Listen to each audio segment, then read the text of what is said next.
மீன ராசியை பொறுத்த வரைக்கும் எந்நேரமும் உங்களுடைய வாழ்க்கையில் இருக்கக்கூடிய லட்சியத்தை பற்றி யோசிச்சுக்கிட்டே தான் இருப்பீங்க. தூங்கும்போது கூட உங்களுக்கு மனசில் நினச்சிக்கிட்டு இருக்கிறது இந்த ஒரு விஷயம் மட்டும்தான். எப்படியாவது வாழ்க்கையில் முன்னேறிடணும், எப்படியாவது நம்மளுடைய புள்ள குட்டிங்களுக்கு சொத்து சேர்த்து வச்சிடணும் அப்படின்னு எந்நேரமும் மற்றவங்களுக்காகவே நீங்கள் யோசிச்சுக்கிட்டு உங்களுடைய வாழ்க்கையை வாழ்ந்துக்கிட்டு இருக்கீங்க. இன்னும் சொல்லப்போனால் தண்ணீருக்குள்ள அழுது கொண்டிருக்கின்ற மீனின் நிலைமை தான் மீன ராசியில் இருக்கக்கூடிய என்னுடைய அன்பான அன்பர்களின் நிலைமை அப்படின்னே சொல்லலாம். நடந்து கொண்டிருக்கின்ற காலம் விரய சனி காலம். அப்போ நீங்கள் எப்படி செலவு பண்ணணும் அப்படின்னா, ஒரு 10 ரூபாய் போட்டிங்கன்னா அது ஒரு 10 மாதம் கழித்து 100 ரூபாயாக மாறணும். அப்பேற்பட்ட ஒரு லாபம் தரக்கூடிய விஷயங்களில் உங்களுடைய பணத்தை செலவு பண்ணுங்கய்யா. மீன ராசியில் இருக்கக்கூடிய பெண்கள், நீங்கள் வியாழக்கிழமை தோறும் உங்களுடைய வீட்டுக்கு பக்கத்தில் இருக்கக்கூடிய ஏதாவது ஒரு ஆலயம், அது எந்த ஆலயமாக இருந்தாலும் சரி, அந்த ஆலயத்தில் குரு பகவான் இருக்காரான்னு பார்த்துக்கோங்க.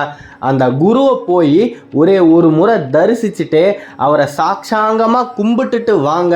உங்களுடைய மனக்கவலைகள் தீரும். ஏன்னா மீன ராசியில் இருக்கக்கூடிய பெண்கள் பெரும்பாலும் மனக்கவலையோடு இருக்கீங்க, மன அழுத்தத்தில் இருக்கீங்க. உங்கள் குடும்பத்தில் இருக்கக்கூடிய பிரச்சனைகள் அத்தனையுமே அந்த குரு பகவான் உங்களுக்கு நிவர்த்தி பண்ணி விடுவார். இதில் மாற்று கருத்தே கிடையாது. ஏன்னா உங்களுடைய ராசியின் அதிபதியே குரு தான். அந்த குரு பகவான் உங்களை எதிர்பார்த்து காத்துக்கிட்டு உட்கார்ந்துருக்காரு. அவரை போய் நீங்கள் தரிசிச்சுட்டு வந்தால் மட்டும் போதும். உங்களுக்கு ஏற்ற மாதிரி உங்களுடைய குடும்பம் சுபிக்ஷமாக மாறும். முக்கியமாக கணவரின் பெற்றோர்களால் ஏற்படக்கூடிய தேவையற்ற பிரச்சனைகள் எல்லாம் நிவர்த்தி ஆகும். அவங்களால உங்களுக்கு ஏதாவது கஷ்டங்கள் ஏற்பட்டால் அந்த கஷ்டங்கள் மேலும் ஏற்படாமல் குரு பகவான் உங்களுக்காக வந்து அவரே தடுத்து நிறுத்துவார். ஏன்னா குருவோட பார்வை உங்கள் மேலே விழ ஆரம்பிச்சிருச்சு.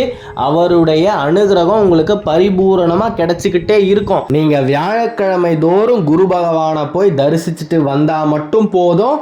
உங்களுடைய வாழ்க்கை சுபிக்ஷமாக இருக்கும். முக்கியமாக உங்களுடைய கணவரே உங்களுக்கு சாதகமாக மாறுவார்.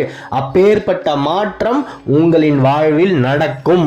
2026 வரைக்குமே விரய சனி காலம், அதோட தாக்கம் இருந்துக்கிட்டு தான் இருக்கும். அதனால் பணத்தை எந்த விஷயத்தில் நீங்கள் செலவு பண்ணணும்னு முடிவெடுத்தாலுமே 1க்கு 100 முறை யோசித்து முடிவெடுங்க. நீங்கள் பணத்தை போடுறீங்கன்னா தங்கத்தில் போடுங்க, மண்ணில் போடுங்க, அது பொண்ணாக மாறும். அப்பேற்பட்ட லாபமாக மாறக்கூடிய விஷயங்களில் உங்களுடைய செல்வத்தை நீங்கள் செலவு பண்ணிங்கன்னா அந்த செல்வம் நிலைத்து இருக்கும்.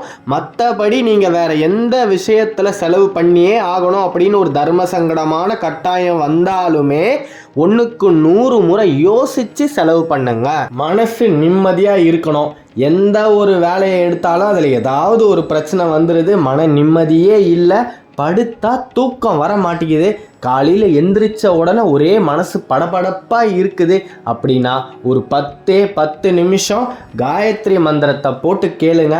உங்களுடைய கஷ்டங்கள் எல்லாம் நொடி பொழுதில் உங்களை விட்டு விலகி செல்லும். ஒரு தெளிவான நிலைக்கு உங்களுடைய மனம் மாறும். அப்போ நீங்கள் எடுக்கக்கூடிய முடிவுகள் எல்லாமே சிறந்து விளங்கும். அந்த முடிவுகளால் உங்களுக்கு வெற்றி மட்டுமே நிச்சயம். காயத்ரி மந்திரத்தை மட்டும் கேட்டுட்டு உங்களுடைய வாழ்க்கையை நீங்கள் தினமுமே ஆரம்பித்து பாருங்க. உங்களின் வாழ்க்கையில் ஏற்படக்கூடிய பிரச்சனைகள் எல்லாமே பாதிக்கு பாதியாக குறைஞ்சிரும். இதில் மாற்று கருத்தே கிடையாது. உங்களின் வர்க்கமே உழைக்கும் வர்க்கம். 24 மணி நேரமும் எப்படி உழைக்கணும், எப்படியெல்லாம் உழைச்சா நாம் இன்னமும் லாபத்தை அதிகமாக சம்பாதிச்சு நம்மளுடைய குடும்பத்தை சந்தோஷமாக வச்சுக்கலாம் அப்படின்னு எந்நேரமும் உழைச்சிக்கிட்டே இருக்கக்கூடிய ஒரு வர்க்கம் தாங்கய்யா நீங்கள். மீனத்துக்கு மிகப்பெரிய ஒரு பொக்கிஷமான காலம் காத்துக்கிட்டு இருக்கு. இப்போ நீங்கள் எந்த விஷயத்தில் பணத்தை செலவு பண்ணணும் அப்படின்னு யோசிச்சாலுமே அதை நிதானமாக யோசித்து செலவு பண்ணுங்க. நிச்சயமாக அந்த வாராகி அம்மனுடைய அருள் உங்களுக்கு பரிபூரணமாக வந்து சேரும். ஆமாம், அடுத்தவங்களுக்கு கெட்டதே நினைக்காம கஷ்டத்தை மட்டுமே அனுபவிச்சுட்டு இருக்கக்கூடிய நல்ல உள்ளங்களுக்கு உதவுவதற்காகவே உச்சரித்த தெய்வம் அப்படின்றது வாராகி தாய் மட்டுமே தான். அப்பேற்பட்ட வாராகி தாயை நீங்கள் வழிபட ஆரம்பித்தா உங்களுடைய லட்சியத்தை நோக்கி நீங்கள் பயணம் செய்யும் போது எந்த விதமான தடையுமே இல்லாமல் நீங்கள் உங்களுடைய இலக்கை வெகு விரைவில் அடைய முடியும். அந்த வாராகி அம்மனுடைய அருள் இருந்தாலே அஷ்ட தெய்வங்களுடைய அருளை நாம் பெற்றதுக்கு சமம். மகாபாரத போரில் வாசுதேவ கிருஷ்ணரே போருக்கு போகிறதுக்கு முன்னாடி வாராகி தாயை தரிசிச்சுட்டு அவங்க கிட்டேருந்து ஆசீர்வாதத்தை பெற்றுட்டு அதுக்கப்புறமா தான் ஆஞ்சநேயரோட கொடியவே அவருடைய தேரில் எடுத்து வச்சாரு அப்படின்னு புராண இதிகாசங்கள் நமக்கு இன்னமும் சொல்லிக்கிட்டு இருக்கும்போது அந்த தேவியின் அருள் இருந்தால் மட்டும் போதும்.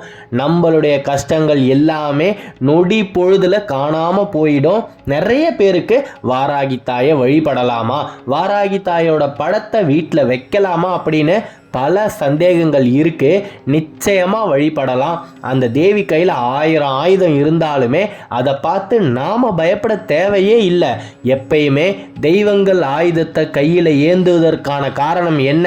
துஷ்டர்களையும் அசுரர்களையும் கெட்ட சக்திகளையும் அழித்து அவர்களிடமிருந்து நம்மை காப்பதற்காக மட்டுமே தான். அதனால் வாராகி தாயை நாம் தாராளமாக வழிபடலாம். இனிமே உங்களுடைய வாழ்க்கை சுபிக்ஷமாக மாறப்போகுது. மீனம் இத்தனை நாள் பட்ட கஷ்டமெல்லாம் மாயமாக மறைய போகுது. சொத்து சம்பந்தப்பட்ட பிரச்சனைகள் எல்லாமே உங்களுக்கு சாதகமாக அமையும். அந்த விஷயத்தில் கொஞ்சம் கவனமாக இருங்க.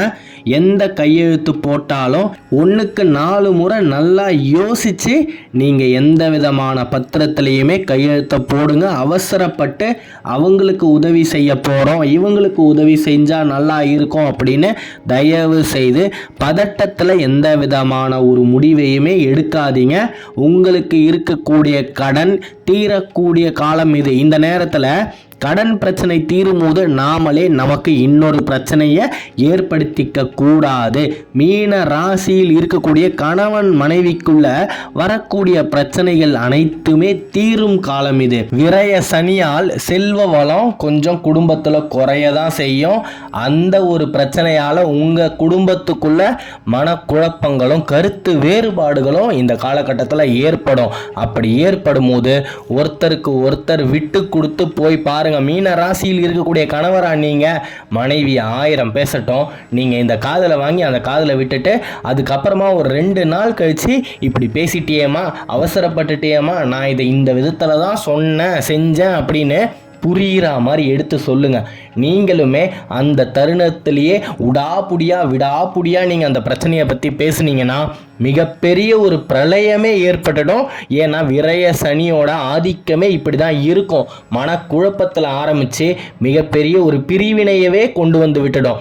ஆகையால் அன்பார்ந்த மீன ராசியில் இருக்கக்கூடிய அன்பர்களே விட்டு கொடுத்து போங்க. 2026 வரைக்குமே உங்களுக்கு விரய சனியோட தாக்கம் இருந்துக்கிட்டு தான் இருக்கு. அதற்கான பரிகாரம் வாராகி தாயை பரிபூரணமாக இறை நம்பிக்கையோட நீங்கள் வழிபட ஆரம்பிங்க. உங்களுடைய வாழ்க்கை நிம்மதியாக இருக்கும். மனசில் ஒரு தெளிவு இருக்கும். எப்பயுமே மீனத்தை பொறுத்த வரைக்கும் மனக்குழப்பம்தான். அந்த நிலை மாறும். உங்களுக்கு எல்லா விஷயமுமே நல்லதாக நடக்கணும் அப்படின்னு உங்கள் சார்பாக நானும் அந்த தேவி கிட்ட பிரார்த்தனையை வைக்கிறேன். நல்லதே நடக்கும். ஜெயம் உண்டாகட்டும். அடுத்த காணொளியில் விரைவில் சந்திப்போம். மீன ராசியை பற்றி நீங்கள் தொடர்ந்து தெரிஞ்சுக்கணும் அப்படின்னா இந்த சேனலை சப்ஸ்கிரைப் பண்ணிக்கோங்க. ஓம் வராகி தாயே போற்றி, ஓம் வராகி அம்மனே போற்றி. நன்றி.